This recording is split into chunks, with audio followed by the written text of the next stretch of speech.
taxaw sa kaw doon sa lapataake ba benn xalaati politicien bu bandu la saña attaqué man sama yéene mooy baa doole bi ma nekkal ko gémmiñam noppam ak bëtam saa su ne may faacee mbébétam dàq mimétisme andi civisme heurte sa conscience ngir nga mën a demee ci bon sens man sama yéene mooy sama rap doon li jëlee ba peuple bi si yoonu ñàkk tàggat ko ba mu mën a dundee si li mu ñàkk wan ko nu muy jëfee ba benn marchand d'illusion du ko mën a bluffé.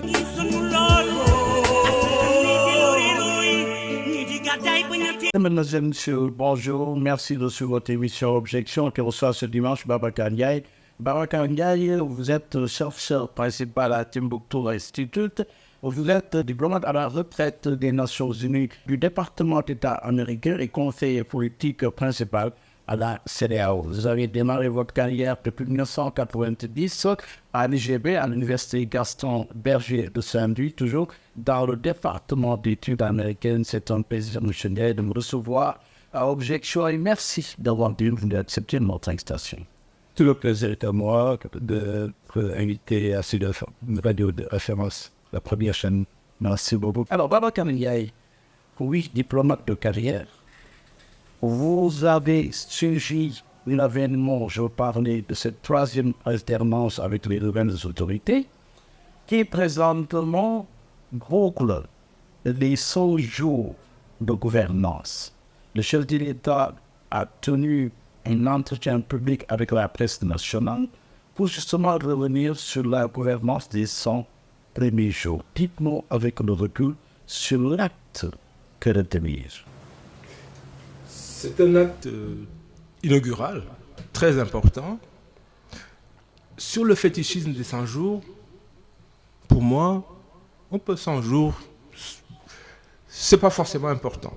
Mais, étant donné qu'on l'a retenu, on peut toujours réfléchir là-dessus. Et le fait que le président, 100 jours après être investi, s'adresse à la presse nationale, pour moi, c'est quelque chose de très, très, très important, étant donné du rôle capital que la presse, la liberté de la presse joue dans une démocratie. Une démocratie sans liberté de la presse n'est pas une démocratie, à mon avis. Et donc, le fait qu'il fasse sa première interview de grande portée avec la presse nationale, c'est extrêmement significatif. Symboliquement parlant. Symboliquement parlant, et même dans la substance. Parce que la presse, elle contribue aussi à rendre les dirigeants responsables, de communiquer ce qu'ils font, de répondre à des questions que les populations se posent, mais qu'ils ne peuvent pas poser, et que les journalistes étant les relais entre les populations, les citoyens et les dirigeants, ça leur donne l'opportunité aussi, c'est dans l'intérêt même des dirigeants d'écouter les questions de la presse, quelles qu'elles soient. Alors, est-ce que ça s'inscrit également dans le cadre justement de leur démarche Djibouti? De ce point de vue, dans le cadre de la transformation systémique, un tel exercice correspond-il à la démarche déclarée par les nouvelles autorités? En tout cas, que ce soit du Djibouti, du SOPI ou de la continuité, quel que soit ce que les autorités présentent comme leur axe d'intervention et aussi l'idéologie qui va avec. Les hommes politiques sont tous spécialistes dans l'idéologie, de vendre le programme. Ça reste un phénomène très important qu'on n'a pas vu dans ce pays depuis beaucoup d'années et c'est significatif et mérite d'être salué. Alors, Babacar Ndiaye, invité d'Objection, nous allons parler également des 100 premiers jours, mais sous l'angle géopolitique. Je parlais de la politique étrangère, c'est cela également votre domaine de prédilection. Alors dites-nous, 100 premiers jours des nouvelles autorités sous l'angle géopolitique. C'est une question qui m'intéresse beaucoup parce que la diplomatie, c'est à la fois ma formation et ma passion. Je l'ai exercé pendant 30 ans sous différentes formes, multilatérales, bilatérales, et je l'enseigne après pour transmettre le legs aux nouvelles générations. Et à Timbuktu Institute, justement, tellement ça nous importe que pendant la campagne électorale, personne ne s'est passé inaperçu, mais j'étais chargé de ces dossiers. Nous avons étudié les propositions de politique étrangère de défense des 19 candidats. En anglais, ça s'appelle forensic, c'est-à-dire qu'on l'exploite comme un auditeur. On a audité tous les programmes. Et donc, c'est très important de voir maintenant, à la suite de ces campagnes électorales, malheureusement, le débat sur les conditions de l'élection, c'est ça aussi qui est dommage dans ce système électoral sénégalais, où tout le débat se joue sur les règles du jeu et non sur le contenu de ce que les candidats proposent aux populations. Pour qu'elles puissent se déterminer en connaissance de cause, en lisant de manière précise et aussi en permettant à la presse de poser des questions Précise. pour qu'on sache à quelle sauce les dirigeants qui vont prendre le pouvoir vont manger le populaire. Ce qui a manqué dans ce... Donc quand on a regardé ces programmes, on l'a appelé l'angle mort de la campagne électorale. Défense et sécurité, moi c'était du point de vue de la diplomatie et en général qui a observé la sécurité, c'était très très faible globalement. Il y a quelques candidats qui avaient des propositions, pour moi, de mon point de vue technique, sérieuses, avec des ruptures nécessaires, même si la continuité de la politique étrangère du Sénégal, il faut être très prudent dans les ruptures. La politique sénégalaise, dans toutes les politiques publiques sénégalaises, c'est la seule qui fait l'unanimité plus ou moins. Il y a très peu d'individus qui critiquent la politique étrangère du Sénégal, qui fait référence dans le monde. Donc, elle est logique, elle est cohérente. Ce serait intéressant de regarder pourquoi. Oui, pourquoi? Mais dites-nous, les 100 premiers jours, on a suivi également les déplacements du tout nouveau chef d'État dans les pays voisins. Des pays voisins confrontés à des crises profondes. Oui, il est question de l'AES, Alliance des États du Sahel. On parle maintenant de la Confédération des États du Sahel. Aujourd'hui, l'approche donc indiquée avec le chef de l'État sénégalais comme médiateur vous inspire quoi? Si vous permettez, moi, j'aimerais bien juste préciser les objectifs de la politique étrangère pour que quand on en parle, on sache de quoi on parle. Oui. Dans tous les pays du monde, dans tous les manuels d'enseignement de la diplomatie et de la politique étrangère, il y a 4 objectifs principaux que toute politique étrangère rationnelle vise. C'est standardisé. Standardisé. Ok. Mais malheureusement, dans notre pays, on n'étudie pas trop. On part des principes qu'on a une bonne politique, une mauvaise, sans dire quels sont les critères d'évaluation. Le premier principe, c'est la question de la sécurité. Toute politique étrangère vise à maximiser la sécurité nationale et minimiser les menaces et les risques. Le deuxième, c'est viser le développement économique et social, soit par l'attraction de l'aide au développement ou l'investissement, ou de promouvoir l'exportation de ces entreprises dans les pays étrangers. Le troisième objectif, quel que soit le cas, c'est de défendre son idéologie, sa culture, la religion et la protection des groupes ethniques appartenant auxquels nous sommes alliés, les valeurs. Très important. Et quatrièmement, le prestige. Mais d'habitude, on a tendance à confondre le prestige et l'influence. Or, au regard de ces 4, si on regarde de Senghor à maintenant, il y a une continuité avec les cercles circoncentriques, c'est-à-dire le bon voisinage. C'est les voisins, c'est les premières menaces, mais les premières opportunités de commerce. Donc, il faut être en bon terme avec ses voisins. C'est dans ce cadre qu'il y a une continuité totale, qui est logique. Le président a fait le tour des pays voisins et en choisissant celui qui, me semble-t-il, était le plus important, la Mauritanie, pour plusieurs raisons. Des raisons sécuritaires, très graves, très sérieuses, des raisons économiques, très importantes aussi, et aussi du point de vue de la population aussi, que les populations de ces deux pays partagent. Pour moi, c'était plus l'option économique, c'était surtout le barrage, le pont de Rosso qui va fluidifier les échanges commerciaux, économiques, même si après ça pourrait poser des questions sécuritaires, mais c'est autre chose. Mais c'est une excellente chose. Mais là, il faut signaler aussi que c'est l'Union européenne qui est le principal bailleur de ça. Et voilà, la pêche, voilà, il y avait des intérêts à la fois économiques et sécuritaires, humains, culturels, stratégiques, pour aller vite. La Gambie aussi, un deuxième pays très important, mais où, avec l'avènement de Barrow, avec l'intervention de la CEDEAO et sous le président Macky Sall, on a pu avoir un régime favorable, qui est important en raison de la question de la Casamançaise, aussi en fait du fait que la Gambie, c'est le seul pays qui est à l'intérieur du Sénégal. La Gambie est un pays stratégique pour le Sénégal et on a intérêt à avoir des bonnes relations. Et il y avait, intéressant, pendant le voyage du président, il y avait un contentieux sur le transport frontalier, qui est toujours un sujet. Heureusement, il y avait eu le bois. Et le bois aussi, c'est un deuxième avec ça. Mais il y avait un contentieux sur la question douanière et la fermeture des frontières. Avec l'arrivée du président, ça a été... les équivoques ont été levés. Donc, c'était très important à la fois symbolique, stratégique, économique. Ensuite, les voisins immédiats, voilà, les ensembles. Et après le Nigeria, que je trouve très important, et la Côte d'Ivoire, qui est un allié du Sénégal depuis des années. Et les alliances, ça a une signification. Il y a une signification historique, des liens d'amitié, des liens humains et des liens économiques et politiques. Alors, dans l'IMOA, on ne peut pas être dans l'IMOA et ignorer la place de la Côte d'Ivoire. Ce serait farfelu. En disant France-Afrique, etc., les intérêts entre la Côte d'Ivoire et le Sénégal, c'est des intérêts vitaux. Et c'est très important que le président soit allé là-bas. Et le Nigeria, voilà, le grand frère, entre guillemets, la puissance régionale, incontournable au point de vue de la CEDEAO économique. Voilà. Après, il a des bonnes relations du point de vue purement idéologique. On reviendra sur ça. Une politique étrangère idéologique, pour moi, c'est risqué. La politique étrangère du Sénégalais, il y a un seul adjectif qui soit important, c'est sénégalais. Voilà.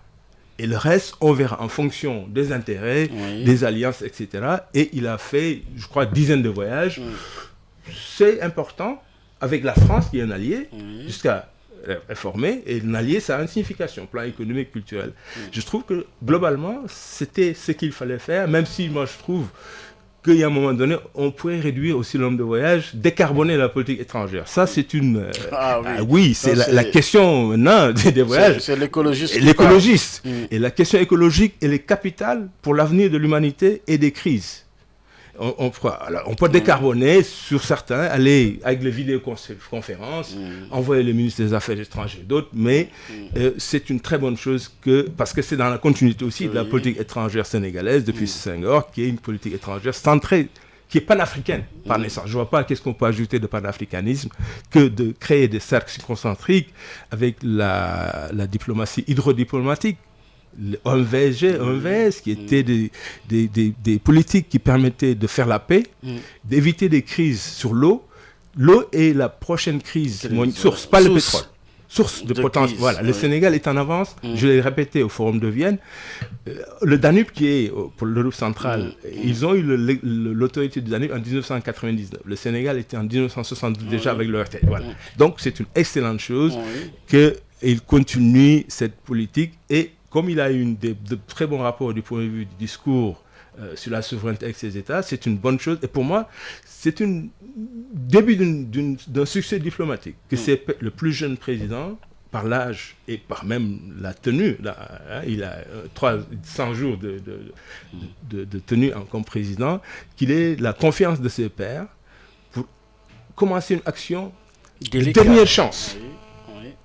Pourquoi qualifiez-vous de dernière chance? Parce qu'on est à quelques mois, c'est depuis le mois de septembre qu'ils ont annoncé leur intention en réaction aux sanctions de la CEDEAO, qui étaient des sanctions justifiées. On peut discuter si est-ce que l'action militaire était objective ou pas, on peut en regarder, mais pour un pays qui viole de manière substantielle un protocole substantiel qui est zéro tolérance pour les coups d'État, la CEDEAO ne pouvait pas rester les larmes aux pieds et regarder que tout le système de sécurité qui est fondé sur la bonne gouvernance, le respect des normes démocratiques soit foulé pied par la Guinée, le Mali, le Burkina, le Niger, la CEDEAO, elle est en déconfiture. À l'heure actuelle, aucun des cahiers de transition n'a été respecté. Ça, c'est une question qui est importante dans la mesure où ce qui est en jeu aujourd'hui, on se focalise beaucoup sur la CEDEAO. La CEDEAO, elle a mis en place une architecture de sécurité collective qui a son sens, qui fait partie d'une architecture africaine de sécurité. Si on rentre dans les détails, on pourra dire qu'est-ce que ça signifie.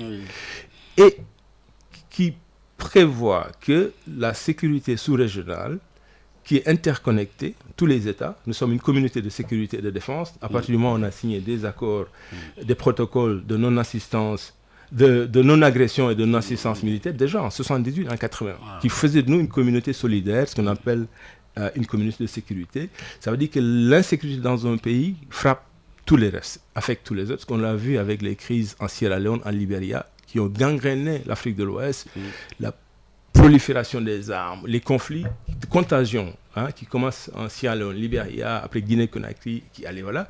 La CEDEAO a mis des dizaines d'années à lutter, à ramener la paix avec les Comores et l'intervention des autres pays. À partir de ce moment-là, on appelle ce qu'on appelle le post-Westphalie.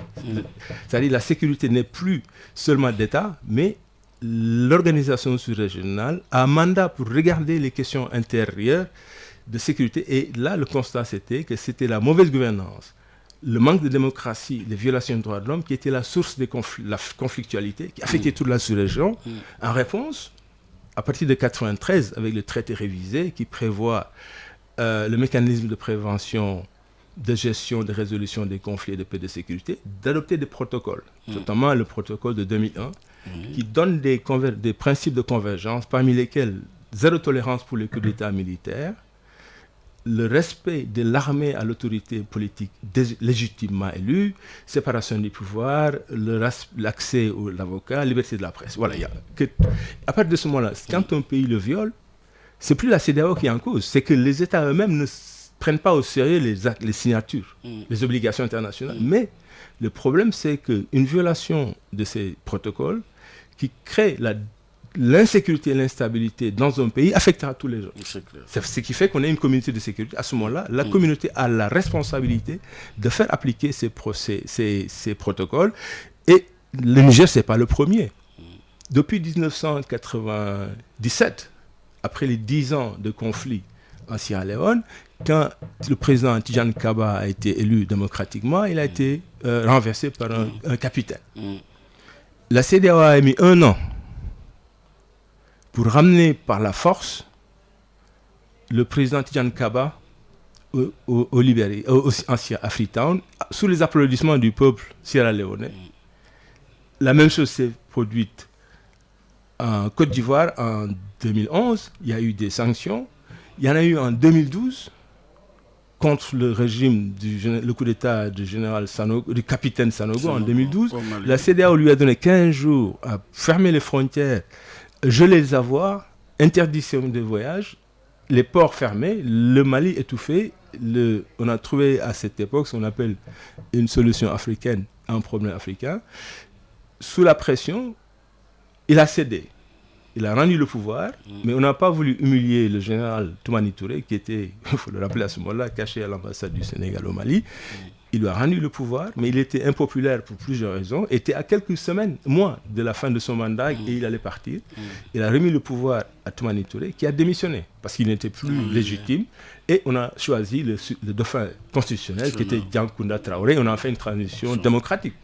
Mais depuis on l'a fait aussi en Guinée, en Gambie. Où l'usage de la force, ce sont les menaces qui en fait partie à Yamé. Le Sénégal avait des intérêts vitaux. Il a pris le lead, soutenu par le Nigeria, mais soutenu aussi par tous les pays actuellement C'était aussi une politique interventionniste. Mais regardez, si pour la CEDEAO, le fait qu'il y ait des coups d'État, le coup d'État militaire est inacceptable. On l'a vécu des années. L'Afrique de l'Ouest était le champion du monde des coups d'État militaires. Il y a une étude de l'université de Floride.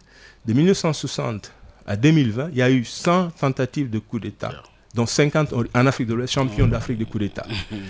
Alors, on a vu ce que les coups d'État ont donné. Des régimes militaires plus corrompus que les civils, des régimes militaires qui violent les droits de l'homme, qui n'ont jamais apporté quoi que ce soit de développement, parce que la fonction du militaire, que je respecte les militaires, c'est les patriotes par essence.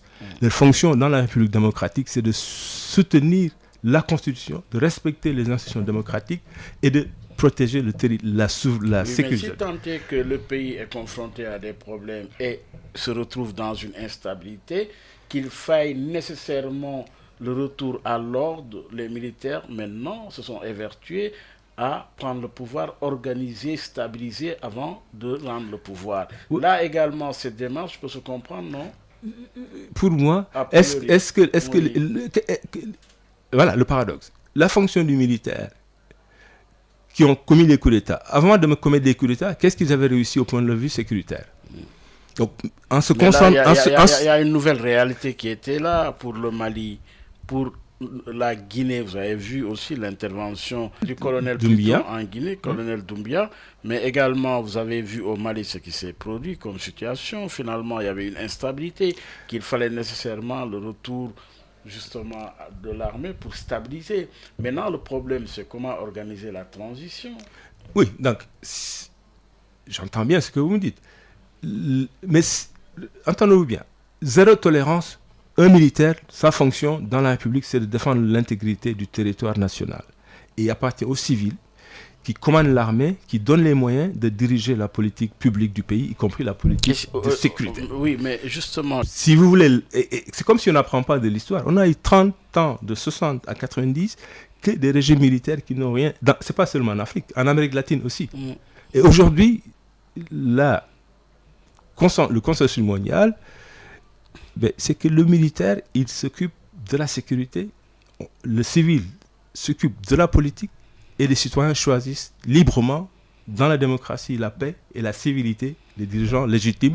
S'ils ne remplissent pas les conditions, à la prochaine élection, ils sont élus, they voted out. Mais faudrait-il respecter les textes de part et d'autre? Exactement. De part et d'autre. Ça, il va de soi. Oui. Or, justement, c'est pas la CEDEAO qui ne respecte pas les constitutions, mais les États ne croient pas à la démocratie. C'est ça le problème. Si vous me disiez maintenant, par exemple, il faut aussi séparer cas par cas. Il ne faut pas un problème global. Dans toute la cause, je ne pourrais jamais faire l'apologie du coup d'État militaire. Ça, c'est mon point de vue. C'est le point de vue de la CEDEAO, de l'Union africaine aussi. Alors, en Guinée-Conakry, quel était le problème en Guinée-Conakry? Est-ce que la solution militaire a apporté une amélioration de la vie des Guinéens, si vous le demandez? Est-ce qu'ils ont plus d'électricité? Est-ce qu'ils ont plus de liberté? Est-ce qu'il y a un calendrier qui va mener la Guinée à un horizon démocratique précis? Ça, il fallait demander aux Guinéens. Les militaires qui parlent de souveraineté, comment on peut juger la volonté populaire si on ne va pas dans une élection avec l'urne? Oui. C'est le seul indicateur de savoir ce qu'un peuple pense. Personne ne peut parler au nom du peuple. Exactement. Voilà, ça c'est l'indicateur minimal. Ce n'est pas la condition suffisante d'une démocratie, mais c'est la condition minimale. Et tous les théoriciens de la démocratie... Donc, la force de la CEDEAO, c'est la somme de la force des États qui le composent. La CEDEAO, c'est une fiction. Ce sont des États qui constituent la CEDEAO.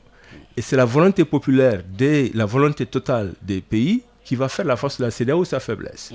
Si vous avez des États dans lesquels, je conviens avec vous, la qualité de la démocratie entre le Sénégal...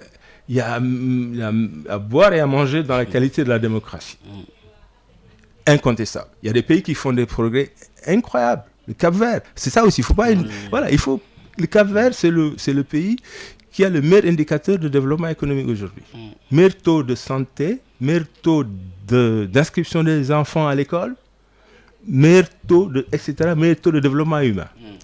La Sierra Leone et le Libéria, qui sont sortis de 10 ans de guerre civile. Pour ça, quand je vois les hommes politiques se battre pour des élections, j'aimerais bien qu'ils aillent voir ce qui s'est passé au Libéria et à Sierra Leone. Moi, j'ai visité souvent ces pays en mission. La destruction des guerres civiles, c'est sur des générations. Et la destruction, la pire, c'est la culture et la civilisation de ces pays. Alors, est-ce que le pouvoir politique, ça vaut ça?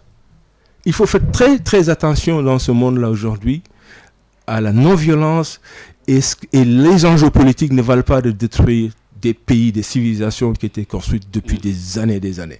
Si vous revenez sur le troisième mandat, le deuxième, voilà une question. Tout est parti des textes.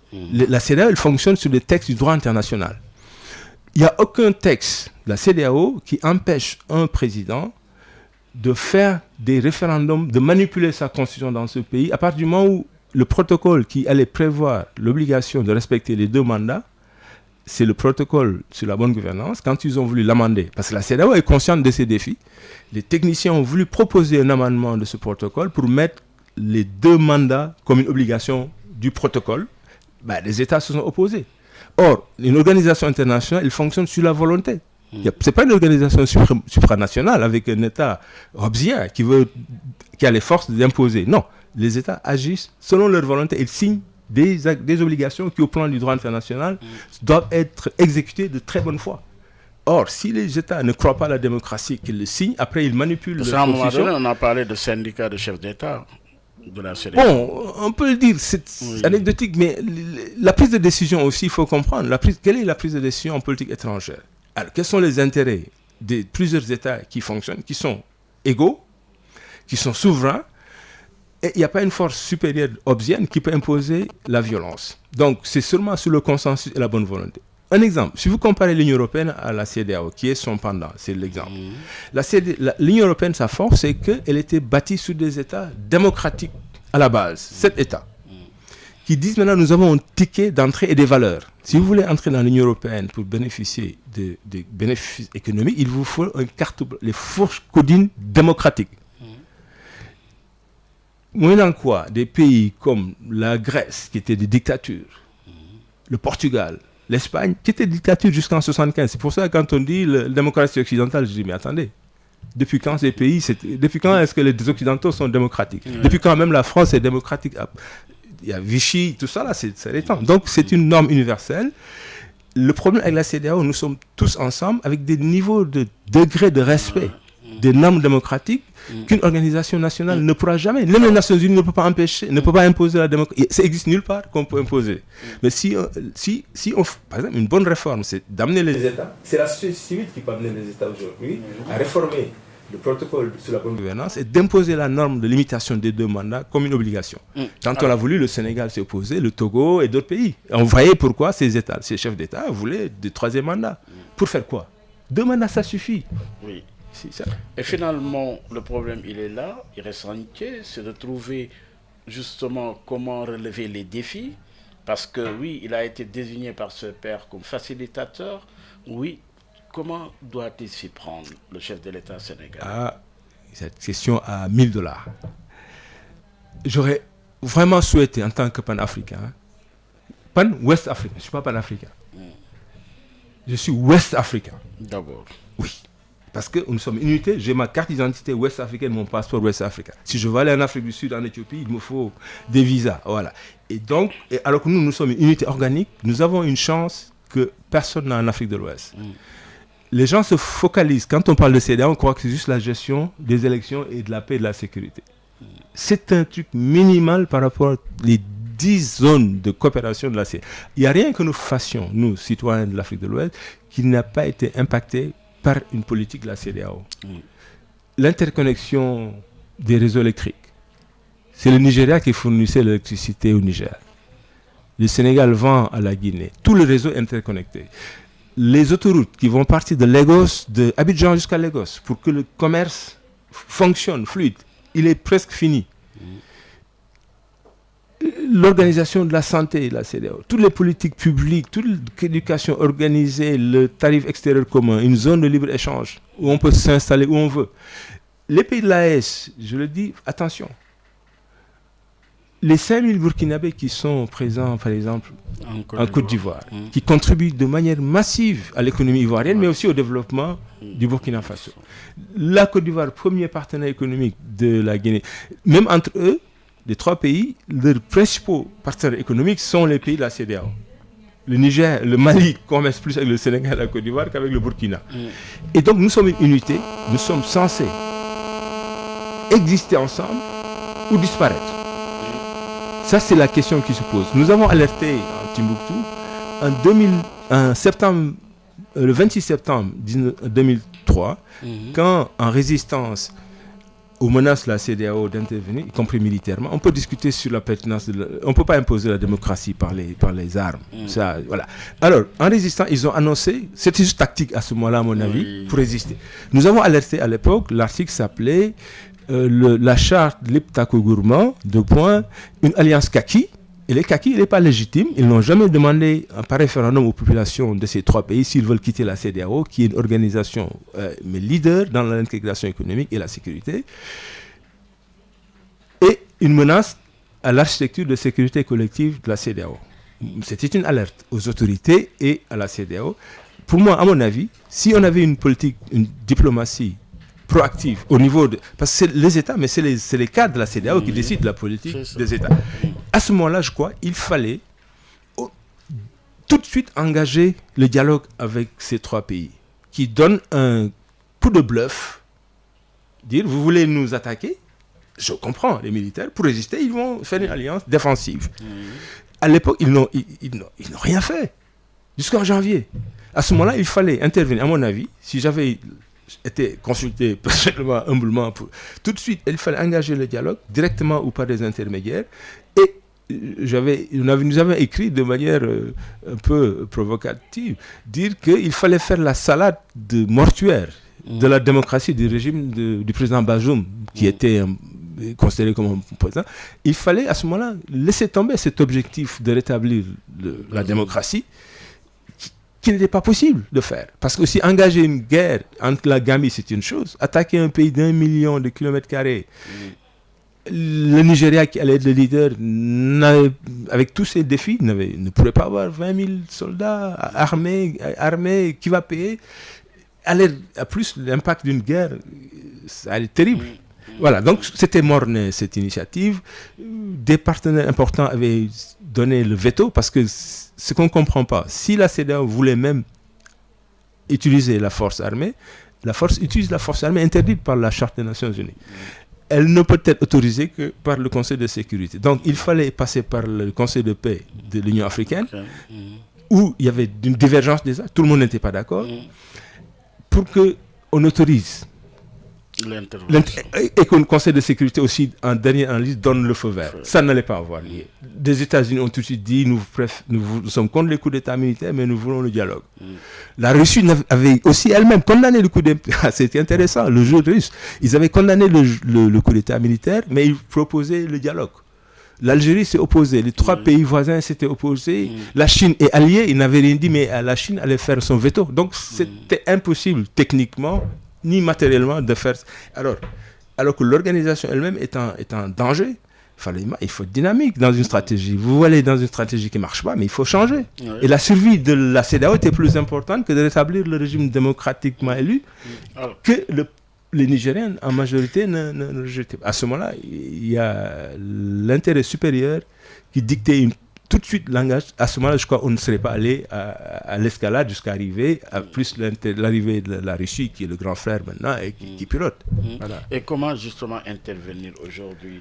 Quelle tâche pour le médiateur afin de pouvoir relever ce défi? Parce que justement, si les conditions, les termes de négociation, mais à mon avis, au départ c'était tactique, avec le temps et le niveau, le besoin aussi de s'adapter, je crois que c'est devenu stratégique, à mon avis. Et il y a une donne qui est l'arrivée de la Russie, avec ses Wagner qui s'appelle aujourd'hui Africa, je l'appelle Wagner, soyons clairs, nous ne sommes pas naïfs, nous les Africains. Bon. Alors, et qui a une stratégie qui est liée aussi à la guerre en Ukraine. La Russie développe une réponse à l'attaque ou au soutien de l'Ukraine, et surtout à la France. Donc il y a une guerre contre la France, il y a un ouvrage qui s'appelle Poutine contre la France, de 500 pages.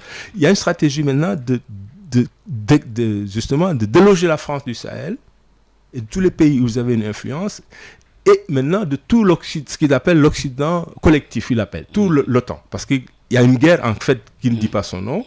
La nouvelle guerre, ce n'est pas une guerre armée forcément, il y a une guerre en Ukraine qui est par proxy, il y a une guerre idéologique entre la Russie et l'OTAN et les pays illibéraux, que ça soit Chine et tout ça, et il y a une guerre informationnelle qui est partie, la guerre informationnelle fait partie de la guerre. C'est que ce qui est intéressant, dès qu'on voit la guerre informationnelle, c'est qu'on est dans la guerre, il y a la guerre économique et culturelle. Donc on est dans une guerre qui n'est pas encore chaude, mais qui est tiède et qui risque d'être chaude, d'après les données que nous entendons à la fois de la Russie et de l'OTAN. Et donc dans ce contexte-là, l'Afrique va rester le nouveau jeu, le terrain. Une nouvelle balkanisation de l'Afrique, c'est ça que je disais. Il y a le monde est fracturé. Il y joue l'avenir de la CEDEAO. L'avenir de la CEDEAO et de notre sous-région, de nous tous. Pas seulement de la CEDEAO. Parce que l'organisation qu'on a mis en 49 ans à construire, on va la détruire comme ça sur un effet, un coup d'État militaire qui n'a pas donné de résultats avant. La question reste entière. Comment relever ce défi de la paix? Ça va être très difficile aujourd'hui avec l'option parce qu'ils vont pas. Ils étaient en danger, ils ont pris des engagements, ils ont mobilisé leur population, ils sont dans une phase aussi extrêmement agressive. La grande conséquence géopolitique de cette crise, c'est qu'on était une communauté de sécurité, c'est-à-dire que dans l'espace CEDEAO, le risque de guerre étatique était écarté, avec les accords qu'on avait et la volonté des États de résoudre leurs contentieux de manière pacifique par la négociation ou par l'arbitrage. Or, aujourd'hui, nous avons 2 blocs antagoniques, dont l'un, la l'AES, a été, si vous regardez le texte, quand ça a été signé, c'était un bloc de résistance à la CEDEAO. Et la CEDEAO est une alliance militaire, elle envisage un ennemi potentiel. On ne va pas créer des alliances pour le vide. Voilà. Donc pour l'AES, la CEDEAO est une menace et les pays de la CEDEAO sont une menace. Donc il y a déjà des intentions hostiles. Il y a un langage hostile, il y a le manque de confiance totale. Vous voyez, le Niger est en train de perdre, et la Chine, 25 millions de dollars par jour, parce que le Niger n'a pas confiance au Niger. La CEDEAO a levé les sanctions depuis longtemps. La frontière nigérienne reste fermée, avec des accusations du Bénin d'abriter des bases, etc. Le Burkina avec la Côte d'Ivoire, on a une montée de tensions, et les tensions et les conflits, elles commencent par des intentions, par des hostilités, avant qu'il y ait même des contentieux véritables. Pour une fois en Afrique de l'Ouest, aujourd'hui, on a des États qui se regardent en chef de file, si vous passez l'expression, ou sont hostiles. C'est dangereux. Et avec des parrains, entre guillemets, et divisent le monde entre occidentaux et russes, ou aux puissances émergentes. Aux intérêts divergents. Vous avez vu le cas du Bénin face justement aux autres États de l'AES, c'est encore conflictogène. Oui. Et pourquoi? Quelles sont les causes du conflit? Parce que le Niger n'a pas confiance au Bénin, accuse le président des pays frères dont les populations, c'est ça, on parle de CEDEAO des peuples, mais les CEDEAO des peuples, ça a été une réalité depuis des peuples, ils font le commerce, ils sont malades de cette division. Donc il y a la CEDEAO des peuples, c'est une réalité vécue. Dans les marchés, vous voyez les populations. Maintenant, parce que c'est le Niger qui manque de confiance au Bénin, qui a peur de coup d'État ou, je sais pas, d'intervention militaire, et qui ferme sa frontière, qui pénalise même son économie, parce que le Niger a réussi quelque chose de très important, on ne le signale pas assez, en 10 ans de coopération avec la Chine, et ça aussi c'est une pierre jetée dans le jardin français, avec 60 ans de présence française avec l'uranium qui permet à France de faire fonctionner ces cinquantaine de centrales nucléaires, qui permet d'avoir son indépendance énergétique, avec tous les effets écologiques sur le Niger. Le Niger était le pays le moins électrifié, accès à l'électricité d'Afrique, avec 20% d'accès. En 10 ans de coopération avec la Chine, ils ont construit le plus long pipeline de Agadem à Semé-Podji, où ils parlaient de 100 000 barils par jour. Ils ont créé une raffinerie. Les Chinois ont fait un investissement d'environ 700 milliards. En 10 ans, le Niger va vendre du gasoil au Tchad, au Mali. Voilà. Donc ça, incontestablement, on voit la différence que la Chine a faite sur le développement par rapport à la France qui était là, et qui peut donner aussi justifier parfois des ressentiments que ces pays expriment par rapport à certaines anciennes puissances coloniales. Pour vous, c'est une crise qui est loin d'être finie. C'est une crise qui va davantage fragmenter l'Afrique de l'Ouest, qui va nous ramener à 49 ans en arrière, parce que toutes les négociations, toute l'énergie qui a été mise par les pères fondateurs, paradoxalement des militaires, c'est Yakubu Gowon et Gnassingbé Eyadema qui est à l'origine. Cette vision panafricaine, solidaire, pour le développement économique aussi, pour nous protéger par rapport au reste du monde. Il ne faut pas l'oublier. Les mêmes puissances qui étaient présentes en Afrique de l'Ouest en 1884 au congrès de Berlin où on a partagé l'Afrique, les mêmes on les voit aujourd'hui pointer du nez, et en plus, comme avant, c'est la division de l'Afrique, la faiblesse à la fois militaire, économique et même parfois de la vision stratégique. Et l'Afrique, cette zone de l'Afrique de l'Ouest, regorge de nouvelles ressources critiques nécessaires pour la transition énergétique inévitable. Et l'Europe a besoin de cette zone. Mais justement, oui. L'Europe a bien besoin de cette zone, question d'opportunité, d'intérêt. Mais alors, parlons de la France quand même. On a parlé de partenaires aux intérêts divergents. La France se retrouve dans une situation plutôt difficile avec les élections, les toutes dernières, qui ont donné des résultats que nous connaissons, avec justement le nouveau Front populaire qui a justement bloqué l'avènement du Rassemblement national.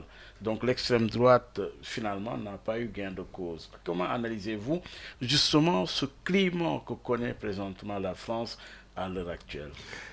Oui, là, c'est mal barré, un peu, je vais passer l'expression triviale pour la France, au plan en Afrique, qui était la base de sa sa puissance moyenne, depuis la période coloniale, avec l'influence à la fois économique, mais aussi diplomatique et politique. Elle fait l'objet d'un rejet, mais incroyable, dans le Sahel. Voilà. Et ils sont en train de reculer dans le Sahel et dans l'Afrique francophone, qui était leur ancienne base dans le système de France-Afrique, qui était une réalité. Dans un article, nous avons écrit que la France-Afrique a été enterrée dans le chaud désert du Niger, de Niamey, par le pays le plus pauvre. C'est une posture des États du Sahel qui demande du courage de rompre et de savoir que sans ces pays, ils peuvent survivre. J'espère qu'ils le réussissent. Ils l'ont réussi. Le deuxième coup, par contre, c'est de casser la CEDEAO. Ça, c'est autre chose. Mais ils ont marqué un coup, je crois, qui sera reçu 5 pour 5, je crois, pour l'ensemble. Et ils ont même fait partie des États-Unis. Voilà, voilà. Alors, au plan extérieur, en Afrique, ça va mal. À cause on pourra expliquer pourquoi. Il y a un aspect qui est l'aspect colonial qui n'a jamais été traité, résolu, comme la fin de la guerre ou le nazisme. Le colonialisme, l'esclavage, c'est des crimes de l'humanité très graves. Et on parle de non-repentance en France. Ça, je crois que c'était un sentiment qui était latent et que les Russes n'ont fait que surfer et puis voilà. Mais ça, c'est une question qui doit être traitée, je crois, à mon avis. La question, voilà, que ça soit des excuses,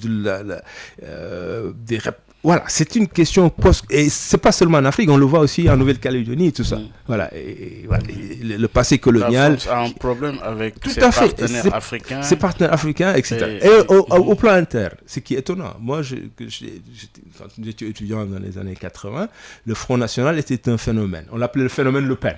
Je me souviens de ce phénomène. C'est devenu une réalité. Une réalité, mais quand 30% des Français votent pour un parti raciste. Comment la France, puissance, disons, elle s'appelle berceau des droits de l'homme. Badinter disait non, berceau de la déclaration de l'Université des droits de l'homme, pas berceau des droits de l'homme. Parce qu'après avoir fait ces déclarations, les choses que vous avez faites n'avaient rien à voir de protection des droits de l'homme. En Afrique, en Asie, etc. Mais voilà. Voilà. Or, aujourd'hui, quand 30% de la population française vote y compris des Français qui vivent en Afrique et dans les dom-toms. Je dis, mais qu'est-ce qui se passe dans ce pays? Le système politique est en crise. Ça veut dire aussi la faiblesse des institutions politiques françaises. Si on compare aux voisins... qui n'a pas su s'adapter. Avec un président jupitérien, entre guillemets, avec hyper-présidentialisme. Et une polarisation, c'est surtout le plus important. Ce qui se passe en France, qui est comme inédit, voilà, il n'y a pas une majorité claire, mais c'est la réalité en Autriche, en Allemagne tous les jours. Jamais. Tout le monde fonctionne sur des coalitions et ce n'est pas de clivage. Et de polarisation, vous avez des idées politiques pour le bien public, le peuple choisit, vous faites des négociations. Vous faites des dialogues, des compromis, c'est ça l'art de la politique. Finalement, un premier ministre de gauche ou de droite, c'est la question qui est posée. Dans un contexte où il n'y a pas de majorité. L'intelligence, j'espère que l'intelligence, j'espère que la France, les hommes politiques ont l'intelligence, je le suppose, ils vont pouvoir trouver, suivant la volonté populaire qui ne donne pas de mandat clair, en creux ce que les électeurs demandent aux Français, aux hommes politiques français, d'arrêter les clivages et de trouver des compromis. D'aller vers une coalition, ça s'impose. Ou une cohabitation. Je crois que le résultat net appelle à la coalition. Après la distribution des forces. Une coalition qui sera justement le résultat du scrutin. Et quand on reste les autres pays, l'Allemagne, l'Autriche, les autres que je connais mieux, et les coalitions, parfois ils appellent les coalitions amples. C'est-à-dire que les trois couleurs des feux, on peut avoir aujourd'hui des libéraux, le CDU, SPE, le parti social-démocrate, SPD. En Autriche, c'est pareil. Et voilà. Et en fonction des résultats populaires, ils font des arrangements en fonction. Et c'est ça l'art de la politique. Mais ce n'est pas les clivages comme c'est là. Pas de compromission, mais des compromis. Ça pas le compromission, justement, dans ces pays. La politique, c'est pas. On ne va pas faire des polarisations où on ne peut plus se parler. Et aujourd'hui, c'est malheureusement le nouveau phénomène qu'on voit dans le monde. Cette polarisation exacerbée, violente, où il n'y a pas de discussion possible. C'est oui ou non. Et c'est dangereux pour l'humanité aussi. Et ça, les analyses du professeur Ben Ansel de Oxford University sur la crise de la démocratie, il le montre carrément. C'est lié aussi aux réseaux sociaux aussi, et l'intelligence artificielle qui amplifie et simplifie les choses en like. Je veux ou je n'aime pas.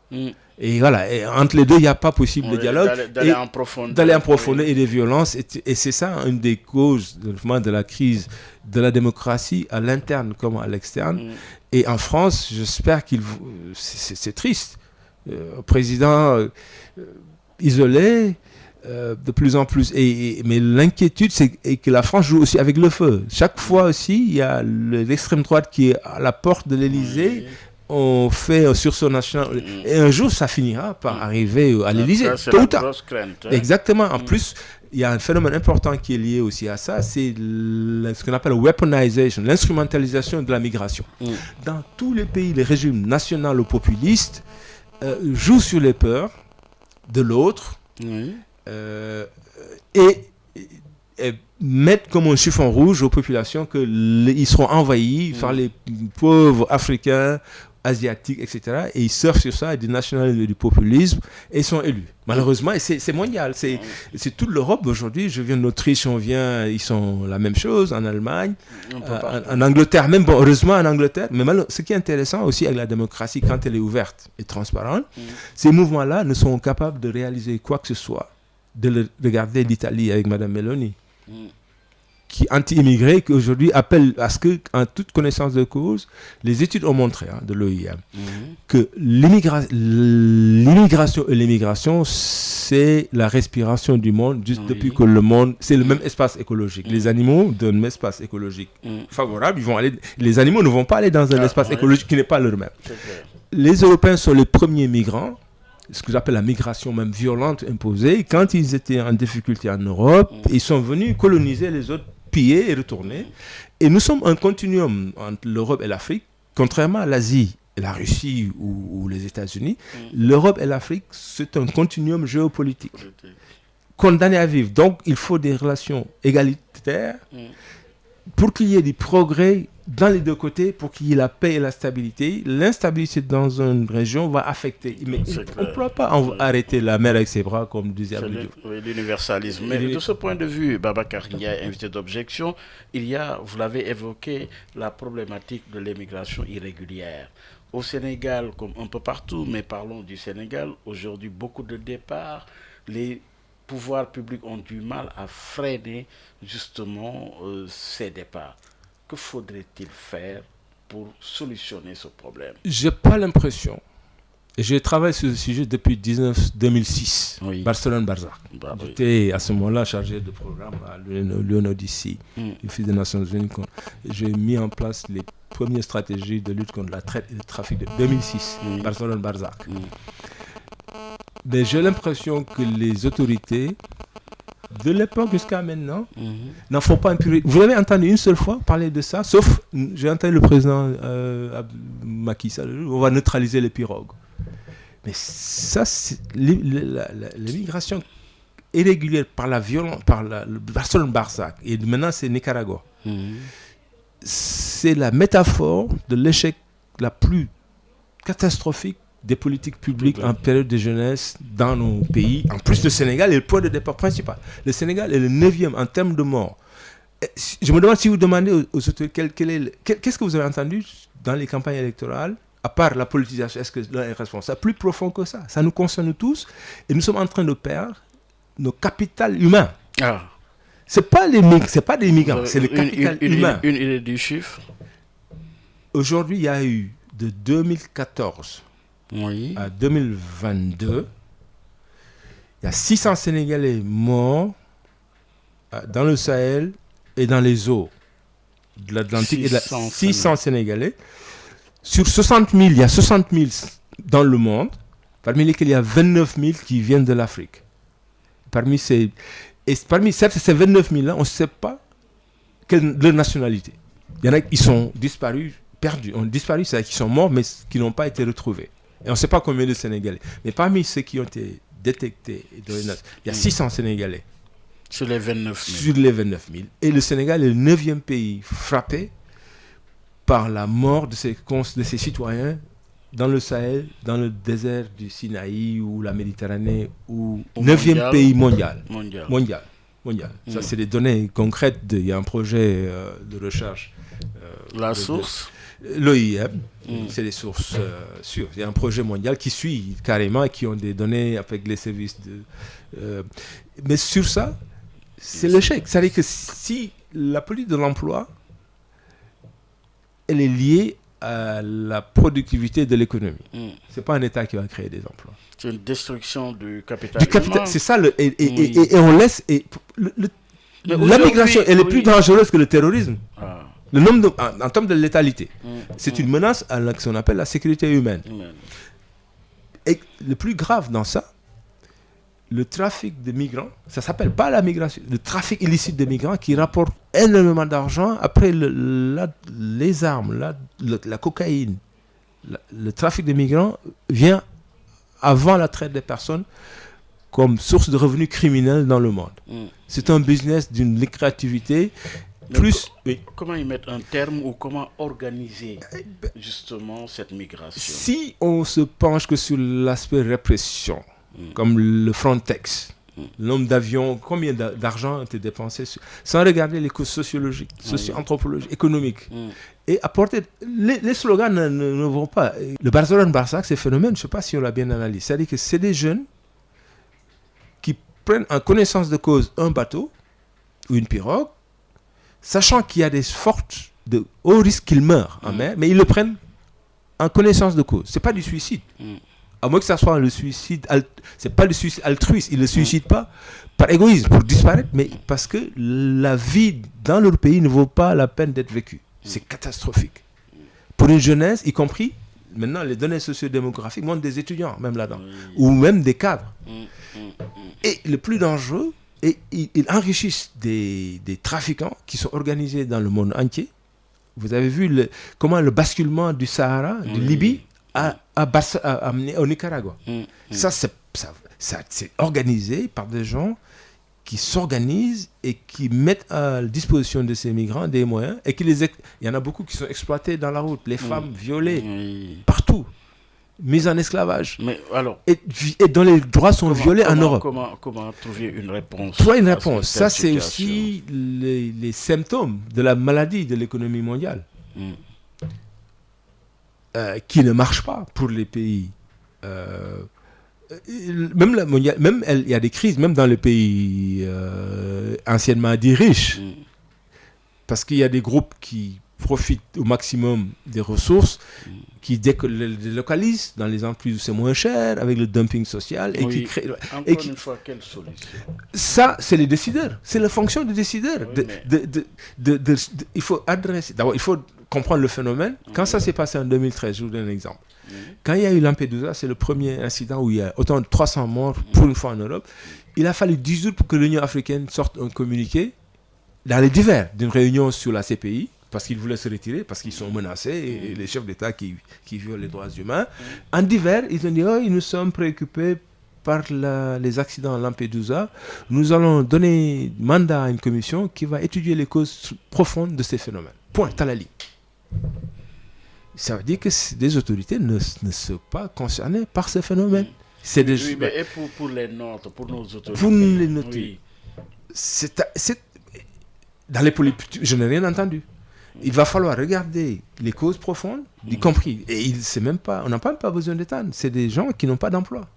Ou des emplois qui ne leur permettent pas de vivre dignement dans leur pays, dans un pays où il y a de fortes attentes par rapport à la jeunesse, par rapport aux familles, qui est lié à notre système de protection sociale qui est faible, où l'enfant est la protection sociale des parents. Donc il y a des charges très lourdes sur les épaules de notre jeunesse. Il y en a beaucoup qui se sacrifient. C'est pour ça que je dis que c'est un suicide, mais suicide altruiste, parce qu'ils le font pour le nom de la famille et leur maman et tout ça. Et dernièrement, il y a maintenant, qu'on appelle ça, un malentendu sur la définition du trafic illicite de migrants. Que le législateur international n'a pas voulu criminaliser. La migration n'est pas un phénomène criminel. Je l'ai entendu dans les assises de la justice, quelqu'un parlait qu'il faut criminaliser. C'était des propositions. Oui, mais les propositions, elles reposent sur des textes internationaux. Et le protocole qui prévoit ça, c'est le législateur international qui veut pas la migration ne peut pas être criminelle. Voilà. Par contre, le trafic illicite de migrants, c'est-à-dire profiter, permettre à un individu qui n'est ni ressortissant d'un pays, ni détenteur d'un visa légal, d'entrer illégalement dans le territoire d'un pays, qui est une infraction grave, de violer le territoire, la souveraineté d'un État, contre un avantage matériel, c'est une infraction pénale grave. C'est ça qu'il faut criminaliser. Et le protocole prévoit que le migrant qui a été l'objet de trafic bénéficie d'une immunité pénale. Seulement arrest administratif, et on le retourne, et on respecte ses droits humains. Il ne doit faire respect d'aucune violation de son intégrité, ni de sa dignité. Et quand ils sont en mer, ils doivent être secourus par l'autorité du pays dont le territoire se trouve séparé. Or, les Européens ne respectent plus. Au contraire, parfois on fait dériver les pirogues pour qu'ils rentrent dans les eaux internationales et là, entraînent leur mort. C'est la honte. Donc, question sans réponse pour l'instant. Pour l'instant. Alors, oui, Babacar Ndiaye, invité d'objection. Oui, les crises, nous en parlons, mais à incidence aussi sur nos économies. Oui, la dernière crise qui perdure, c'est la crise ukrainienne. De ce point de vue, quel impact pour l'Afrique, pour les pays comme le Sénégal? Incroyable. Je ne suis pas sûr qu'on est vraiment conscient. Il y a plusieurs. D'abord, tout de suite, sur l'économie. L'accès aux céréales, la perturbation du marché du pétrole, les engrais. Mais le plus grave, c'est que la guerre Russie, à partir de l'Ukraine, l'agression russe en parce Ukraine. qu'il y a eu la dernière rencontre aux États-Unis. L'OTAN, c'est là où je suis plus inquiet. Parce que depuis cette guerre, pour moi, la guerre mondiale... Avec le lapsus de Biden. Voilà, la guerre mondiale, elle est engagée, mais elle est hybride cette fois-ci. Et certains stratèges l'appellent la guerre cognitive. Il y a d'abord la désinformation qui est l'arme de destruction mentale massive pour l'Afrique de l'Ouest. Il y a plusieurs... Voilà. Plus maintenant, il y a la bataille idéologique. Et il y a une guerre de positionnement sur le sol africain, parce que l'enjeu du Sahel, ce n'est pas seulement la protection des États et le djihadisme, mais aussi c'est le contrôle de la Méditerranée, qui est le flanc sud de l'OTAN. Et la Russie est en train de se positionner en le Sahel pour avoir accès à la Méditerranée. Or, du Sahel, on a une vue d'aigle de la Méditerranée qui est le flanc sud. L'OTAN, voilà. Donc la guerre mondiale européenne, la guerre européenne. D'habitude, c'est les guerres européennes qu'on appelle mondiales. Toujours. La Russie, on l'oublie. La Russie, c'est l'Europe, de l'Oural à l'Atlantique, comme disait le général de Gaulle. C'est une puissance européenne et coloniale dans son environnement. Immédiat. Et donc, cette guerre va se poursuivre sous le Sahel, surtout avec le positionnement Sahel-CEDEAO, où la CEDEAO est plus ou moins alliée des pays occidentaux. Et la Russie se positionne en essayant d'élargir ses bases, y compris à l'accès à la mer, en Libye, qui permettra à ce moment-là d'avoir des navires, de pouvoir, de contrôler. Et le contrôle de la Méditerranée, le contrôle des mers est une des éléments importants des stratégies des grands pays. Alors, le fait que maintenant l'OTAN dise que l'Ukraine peut rentrer dans l'OTAN, ça... Pour moi, c'était l'objectif de guerre de Poutine, d'empêcher que l'OTAN fasse son progression jusqu'à sa frontière. Je crois que c'était. Or, je croyais qu'avec la guerre, ça allait être gelé par moment, voire même neutraliser l'Ukraine comme on l'a fait avec l'Autriche, entre les deux blocs. Le fait que l'OTAN propose à l'Ukraine d'entrer dans l'OTAN accélère le risque de guerre. Et il y a un élément important. L'OTAN propose maintenant de déployer des F-16 américains. Les capacités aériennes, elles sont défensives en principe, c'est attaquer. Mais il y a une disposition qui permet, en termes de contre-offensive, ils peuvent aller toucher le territoire russe. Et Poutine avait dit, et d'habitude ce qu'il dit, il le fait, il dit que toute attaque sur le territoire russe est un casus belli de tous les pays de l'OTAN. Et un élément le plus dangereux, dans la guerre froide, il y avait notre professeur de dissuasion nucléaire nous avait enseigné ça, le principe de MAD, Mutually Assured Defense, c'est-à-dire que toute attaque nucléaire va permettre la destruction de tous les belligérants, et ça c'était l'élément d'équilibre. Personne n'utilise l'arme nucléaire en première attaque. La Russie, Poutine signale que lui, il serait capable d'utiliser des armes tactiques nucléaires. Ça, c'est une rupture. Ce qui mettrait un terme à l'équilibre de la terreur. L'équilibre de la terreur et possibilité de guerre nucléaire, ce serait la Troisième Guerre mondiale. Que Dieu nous en préserve. Donc l'Europe Et l'Afrique ne prend pas de position sur ça. Elle n'a pas à prendre de position ou bien À demander la paix, à demander les Nations Unies, qui est devenue aujourd'hui aussi, c'est la fragmentation du monde où il n'y a plus d'ordre. C'est ça qu'on appelle maintenant même, ce qu'on appelle le nouveau concept il y avait le monde bipolaire, multipolaire, on a maintenant de l'apolarité. Il n'y a plus de pôle. Fragmentation totale, où tout est possible. Et chacun a ses propres vérités, ses propres contradictions. Le monde devient un désordre qu'on avait pu geler pendant un moment avec l'organisation. Désordre. Exact. La polarité. Oui. Voilà, exactement. Maintenant, qu'a-t-elle à faire l'Afrique face justement à une telle situation? Et donc, c'est pas le moment donc de se rebalkaniser, c'est de resserrer les rangs, une CEDEAO renforcée, unis sur les essentiels, de travailler d'abord à l'interne, de résoudre les problèmes internes, lutter contre la corruption, lutter contre la pauvreté. Une Union africaine à ce moment-là qui va se... Mais quand on est divisé, voilà, chacun va jouer sa carte et ils vont nous diviser comme en 1984 pour régner. C'est ça le message qui est triste pour l'Afrique. Une toute dernière question avec la dernière rencontre de Vienne, quelque part. C'est des États modèles finalement. Tout à fait. Le de la gouvernance, tout à fait. L'Autriche était assez intéressant. C'est un tout petit pays, un grand empire qui est revenu petit. Et on a tenu là-bas le forum de la paix, l'Autriche. On était 3 Sénégalais invités. Mon brillant collègue et jeune frère Mamadou Bodian de l'IFAN et le colonel Cissé, colonel Douane qui est chercheur aussi. Et voilà. Et ils ont regardé 3 choses. 1, c'est le nexus entre la crise climatique et les guerres. Incroyable. Même la crise sahélienne, elle est liée aux crises climatiques. Deuxièmement, la apolarité du monde avec l'émergence de plusieurs forces divergentes et conflictuelles. Et enfin, la question du Sahel. Ça veut dire que la question préoccupe l'Europe au point qu'on réfléchit sur ce qui va se passer entre les deux. En tout état de cause, c'était très intéressant. Et maintenant, l'utilisation des nouvelles technologies aussi comme facteur de résilience, mais aussi comme facteur de conflit et de risque. Voilà, c'est le bon côté et de la technologie. Et l'Autriche était très un pays neutre, respectueux. Mais surtout le pouvoir décentralisé. Ça c'est extraordinaire. C'est totalement le contre-modèle français. Voilà, le maire, c'est le personnage le plus important dans ce pays et le gouverneur d'État fédéré. Par exemple, le forum de la paix, deuxième, mais il est financé par l'État fédéré de Burgenland, qui est l'État frontalier de la Hongrie. Puissant. Et l'élection, la mairie, vous voyez votre mairie, vous voyez partout.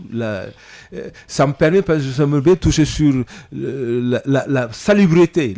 La Vienne a gagné le prix d'une des villes les mieux gouvernées. La propriété de Vienne, mais elle est extraordinaire.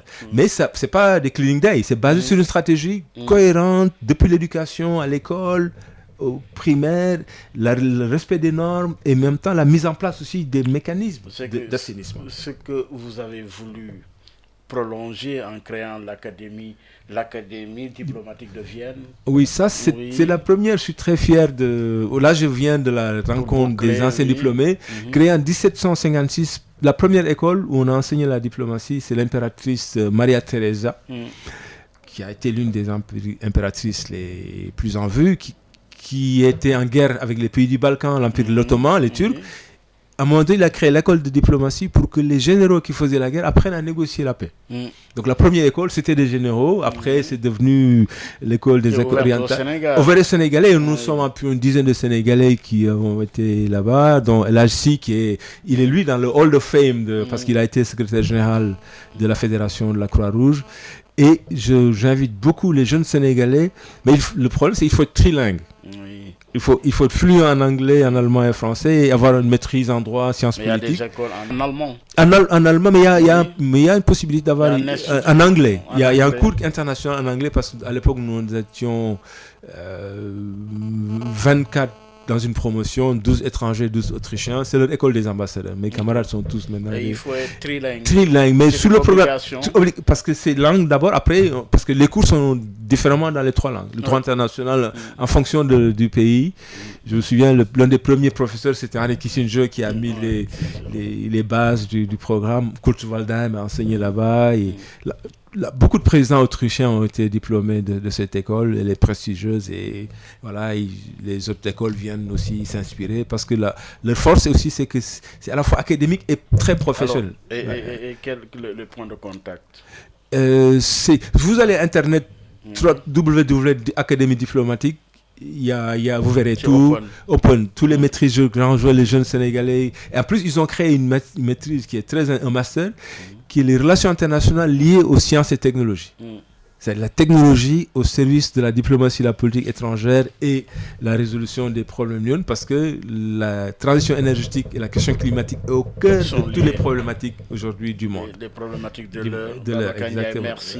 Tout le plaisir est à moi. Abondance de connaissances ne nuit jamais. Ça a été un plaisir de vous recevoir. On aura certainement d'autres occasions pour aller encore une fois en profondeur de ces questions qui sont des questions à enjeu. Pour rappeler que vous êtes chercheur principal à Timbuktu Institute et vous êtes un diplomate à la retraite des Nations Unies du département d'État américain et conseiller politique principal à la CEDEAO. Vous avez fait vos premiers pas à l'UGB, c'était depuis 1990 à l'université Gaston Berger de Saint-Louis, comme enseignant-chercheur à l'UGB dans le département d'études américaines. Merci encore une fois. Merci beaucoup, Bayawa. Mesdames et messieurs, merci de nous avoir suivis. Rendez-vous dimanche prochain avec un autre invité. Gardez l'écoute dans une poignée de secondes. Ce sera Maodo Faye et son invité dans Dianobi. Un excellent bravo à l'équipe digitale à la tête, Pape Abdoulaye Ndoye. Oui, vous êtes sur la 98.5. Vous avez raison. Gardez l'écoute. Au revoir et à dimanche prochain. Mbow yu may mbow sa kaw doon sa lapataake ba benn xalaat politicien bu bandu la saña attaqué man sama yéene mooy baa doole bi ma nekkal ko gémmiñam noppam ak bëtam saa su ne may faacee mbébétam dàq mimétisme andi civisme heurte sa conscience ngir nga mën a demee ci bon sens man sama yéene mooy sama rap doon li jëlee baa peuple bi si ñoonu ñàkk tàggat ko ba mu mën a dundee si li mu ñàkk wan ko nu muy jëfee ba benn marchand d'illusion du ko mën a bluffé